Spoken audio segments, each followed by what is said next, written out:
فرزند خدا کا گھرانہ، مستقبل کی بادشاہت، حصہ اول، 7 نکات، اور میں ہوں ریورنڈ عمران شکر۔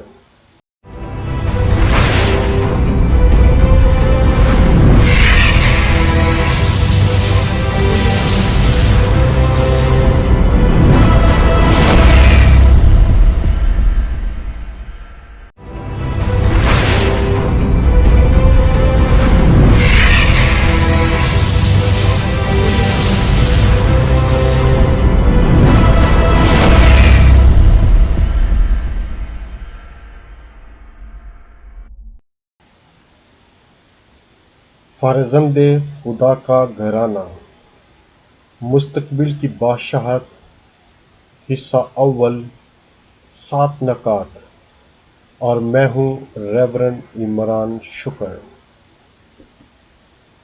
بطور مزمور نویس، بادشاہ اور یسوع مسیح کے آباء و اجداد اور خداوند کا پسندیدہ شخص جو خدا کے دل کے موافق تھا،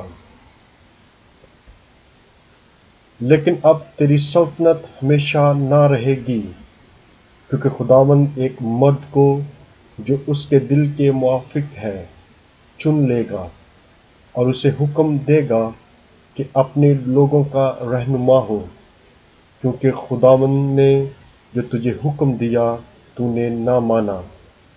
پہلا سموئیل اس کا 13واں باب اس کی 14ویں آیات۔ داؤد بادشاہ کی عزت و آبرو ان تمام شخصیات سے کہیں زیادہ ہے جس کا اندازہ ذہانت اہم نامور زبان و خالق سے کر سکتے ہیں۔ مجھے غلط مت سمجھیں، میں یہ نہیں کہہ رہا کہ کوئی بھی داؤد کے بارے میں تبلیغ یا تحریر نہیں کرتا، اس کا الزام مستقبل ہوگا۔ بائبل مقدس میں داؤد کی کہانی ایک توبہ کی علامت سمجھی جاتی ہے۔ اس توبہ کی کہانی کا آغاز اس وقت ہوا جب داؤد بادشاہ بیت شیبہ سے ملا۔ داؤد بادشاہ ہر فرقے کے باعث میں ممتاز مرکزی شخصیت کا حامل ہے، مگر داؤد کی شان واجب التعظیم بلکہ اس سے بھی کہیں زیادہ ہے۔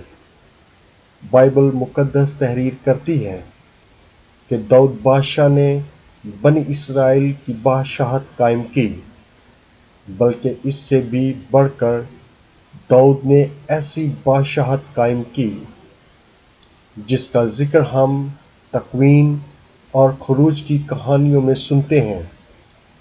یہ عہد عتیق میں واحد پائیدار اور دیرپا شاہی گھرانہ قائم کرتا ہے، اور یہ بادشاہت عہد عتیق کی طویل ترین بادشاہت تھی۔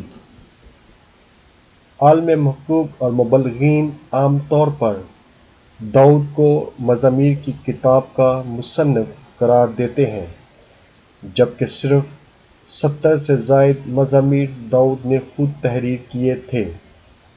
وہ کون سی بات ہے جو عہد عتیق میں داؤد کو وسیع پیمانے پر تسلیم نہیں کرتی؟ بغیر کسی شک اور بے یقینی کی روح سے ہم کہہ سکتے ہیں کہ داؤد بادشاہ کی زندگی اور سلطنت یسوع مسیح کی انجیل کا مرکز تھی۔ اس لیے یہودی اس بات کو تسلیم نہیں کرتے، مگر شاید عہد عتیق کسی اور سمت بھی نشاندہی کرتا ہے۔ ہمارے لیے یہ سوال پیدا ہوتا ہے کہ کیوں داؤد کو نسبتاً نظر انداز کیا گیا؟ شاید اس کا جواب دینا اتنا ہی مشکل اور گمبھیر ہو۔ اس کی ایک وجہ یہ بھی ہو سکتی ہے کہ عالم حقوق اور مبلغین نے زیادہ اہمیت موسیٰ اور کوہ سینا کے عہد کو دی ہو۔ بے شک مقدس کے دونوں عہد ناموں میں موسیٰ بلا واسطہ ایک اثر و رسوخ کی بہت بڑی شخصیت ہے، مگر کیا کوئی اور بھی ہے؟ صرف چند نکات پر غور کریں۔ نمبر 1، عہد عتیق میں موسیٰ کے نام کا ذکر 720 مرتبہ شناس ہوا ہے۔ نمبر 2، جبکہ عہد عتیق میں داؤد کے نام کا ذکر 1020 مرتبہ شناس ہوا ہے۔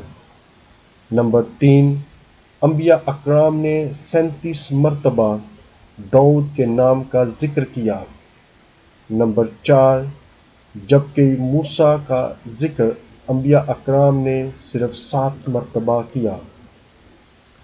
نمبر 5، جبکہ یہودی لوگوں کی امید نو صہیون کا پہاڑ ہے، جہاں پر داؤد کا شاہی محل تھا، نہ کہ کوہ سینا جہاں موسیٰ نے خدا سے 10 احکام حاصل کیے۔ نمبر 6، آج بھی یہودیوں میں بہت سی تحریکیں ہیں جو اپنا آبائی ملک حاصل کرنا چاہتی ہیں، جنہیں زیونزم کہا جاتا ہے۔ نمبر 7، ان کا نشان 10 احکام نہیں بلکہ بادشاہ کا ہے، جس کو داؤد کا ستارہ کہا جاتا ہے، 6 کونوں والا ستارہ۔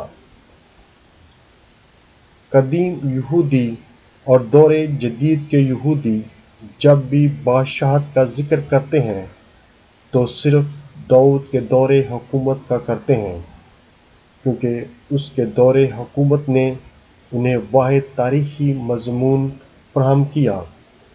تو پھر داؤد ہی وہ واحد بادشاہ اور کاہن ہے جس کا ذکر خود خدا نے کیا، اس کا گھرانہ، اس کی نسل اور اس کا بیٹا۔ Thanks for watching Heaven Eternal Home. God bless you all.